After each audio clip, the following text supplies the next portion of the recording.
Em nome do Pai, do Filho e do Espírito Santo. Amém. Que as nossas palavras demonstrem sempre o poder do Espírito Santo, para que a nossa fé se baseie no poder de Deus e não na sabedoria dos homens. Nossa Senhora, rogai por nós. Santa Teresinha, intercedei por nós. Em nome do Pai, do Filho e do Espírito Santo. Amém. Olá, tudo bem, meus amigos? Mais um vídeo juntos, né? Hoje o tema que eu quero trazer para a gente refletir juntos é um tema que a gente não escuta muito assim no dia a dia. Você já fez uma pessoa pecar? A gente quase não fala sobre isso, né? Então, antes de entrar nesse assunto, eu já vou lembrar vocês de se inscreverem aqui no canal, nesse botão aqui vermelho aqui de baixo, vocês curtirem ou não, né, se não gostarem do vídeo, mas espero que vocês curtam mesmo o vídeo, comentem, compartilhem, porque tudo isso e você ajuda a espalhar a boa nova para todas as pessoas, tá bom? Então vamos lá. Para a gente falar sobre pecado, deixa eu só relembrar o que é o pecado em si, né? Tem uma passagem no livro de Jó que ele lembra muito bem, ele resume numa frase muito bem o que seria o pecado, né? Ele fala assim: quantas faltas e pecados eu cometi, dá-me a conhecer minhas faltas e minhas ofensas. Então ele traz aí dois pontos, né, que ele precisa saber, porque ele acha que está sendo castigado, né, por algo que ele fez, né? Na verdade, quando a gente vai ler o livro de Jó não é isso, né? Mas enfim, isso é um papo para um outro vídeo. Mas ele acredita que ele fez alguma coisa contra Deus e por isso ele está sendo castigado. E aí ele fala: quais são as minhas faltas e as minhas ofensas?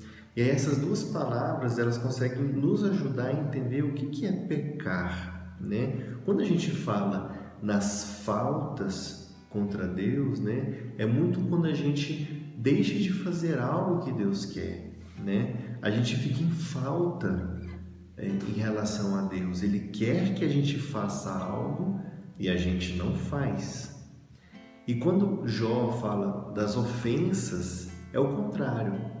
É quando a gente faz algo, mas que é algo que Deus não quer que a gente faça. Entendem? Então, quando a gente fala nas faltas, você não faz o que Deus quer. E nas ofensas, você faz o que Ele não quer. Então, de uma forma ou de outra, a gente está desagradando a Deus. Então, o fato de desagradar a Deus, seja por suas faltas ou pelas suas ofensas, você está pecando, né? Então, esse seria aí o ato de pecar. E a importância, qual que é a importância de eu entender o que é pecado? Porque, meus amigos, o fato de eu pecar, dependendo do pecado que a gente comete, são esses pecados que vão nos direcionar, seja para o céu, seja para o inferno. A realidade é essa, a gente não pensa muito sobre isso, mas os nossos pecados é que nos levam à vida eterna, com Deus ou sem Deus. E aí, muitas pessoas, ultimamente, né, andam falando que o inferno não existe porque Deus é misericordioso. Não nos enganemos, não nos enganemos. Em várias passagens dos evangelhos, Jesus fala claramente do inferno, do choro e ranger de dentes, que poucos vão entrar no céu porque é pela porta estreita e a porta larga, todo mundo está entrando. E são N para a passagem de Lázaro, né, que está lá do outro lado do abismo, e o rico está no inferno e Lázaro está contemplando, né, o céu. Ou seja, em várias passagens Jesus deixa muito claro que o inferno e o céu existem. E não é a igreja, não é Jesus que vai te condenar para o inferno. Jesus é um justo juiz, sim, e ele define no juízo final a sua pena para confirmar aquilo que você já estará cumprindo. Ou seja, quando você morrer, quando eu morrer, eu já terei o meu caminho traçado pela vida que eu levei, certo? Ou seja, se eu morrer e for para o inferno, foi porque eu virei as costas para Deus e decidi esse caminho. Então, quando a pessoa fala, sabe porque a igreja fala que condena, que manda a pessoa para o inferno? Não, a igreja não manda ninguém para o inferno. A pessoa vai para o inferno sozinha. É ela que se condena. Então, meus amigos, é muito importante a gente entender isso, que o pecado, a nossa vida de pecado, é quem vai decidir para onde nós vamos, tá? E aí, em uma das passagens, né, que Jesus aborda esse ponto do pecado, ele começa falando assim, aparentemente ele vai até passar a mão na cabeça, aparentemente, mas você sabe que Jesus não fica passando a mão na cabeça quando é para falar a verdade, né? Ele fala assim para os seus discípulos, né? É inevitável que aconteçam escândalos, né? Em algumas traduções, é inevitável que se peque, né? Aí depois ele vem, né? Mas ai de quem os provoca. Seria melhor que essa pessoa fosse atirada ao mar com uma pedra de moinho amarrada ao pescoço do que escandalizar um só dos meus pequeninos. Olha só o quanto que ele põe um ponto gravíssimo aí para a gente poder analisar, né? Ele fala que o pecado, o escândalo, eles são inevitáveis, até porque nós somos pecadores. Então, ele sabe que em algum momento ou outro nós vamos pecar. Por isso que ele fala que é inevitável o pecado. Mas aí ele pega e chama atenção.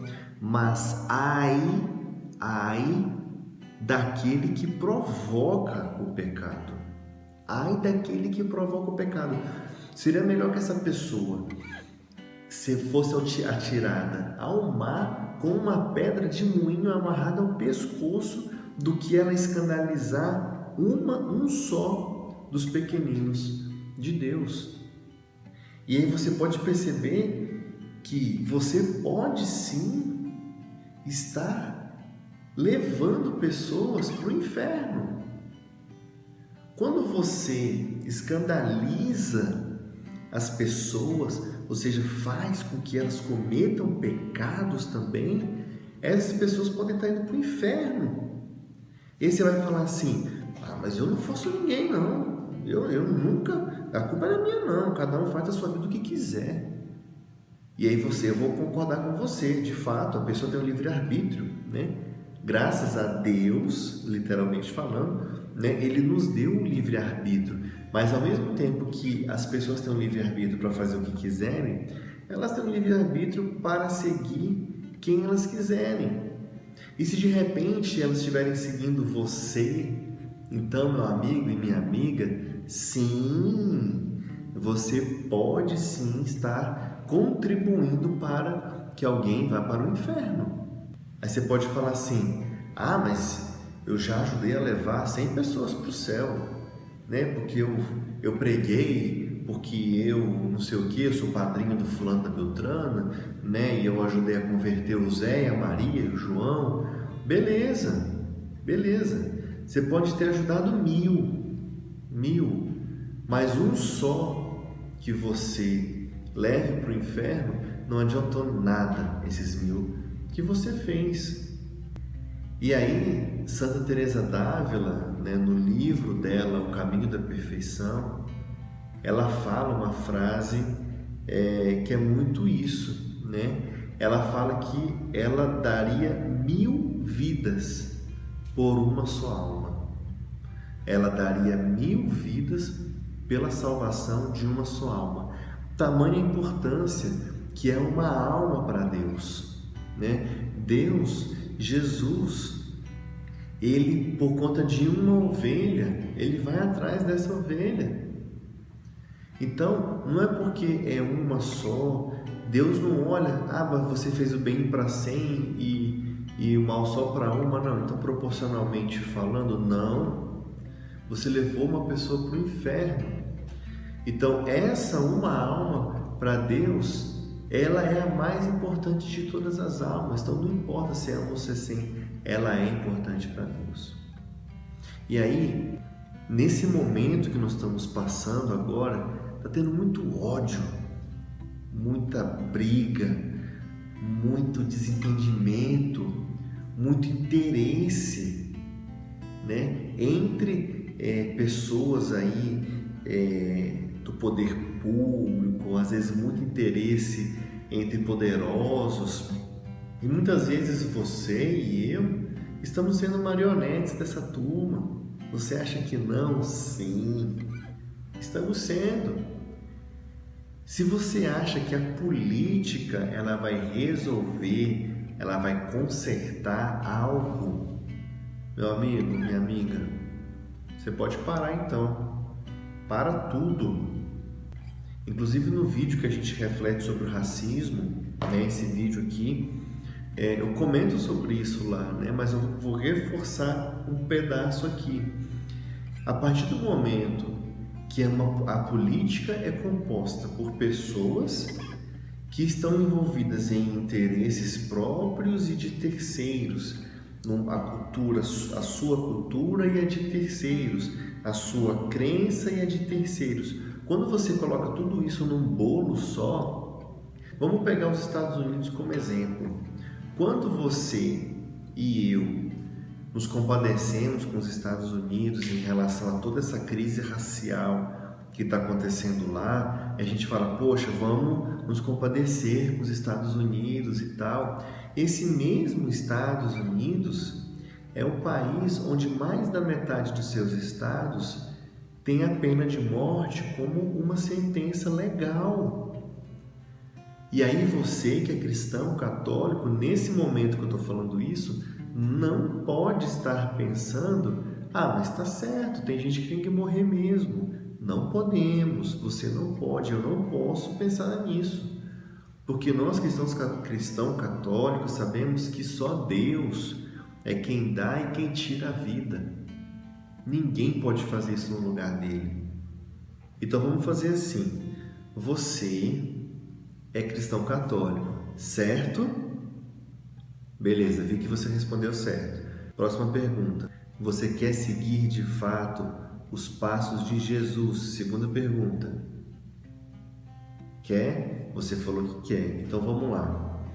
Então, já que você quer seguir os passos de Cristo e ser um verdadeiro cristão católico, então a primeira coisa que eu vou te falar em relação a todos esses assuntos que a gente está falando aqui, Jesus não falava mal dos governantes.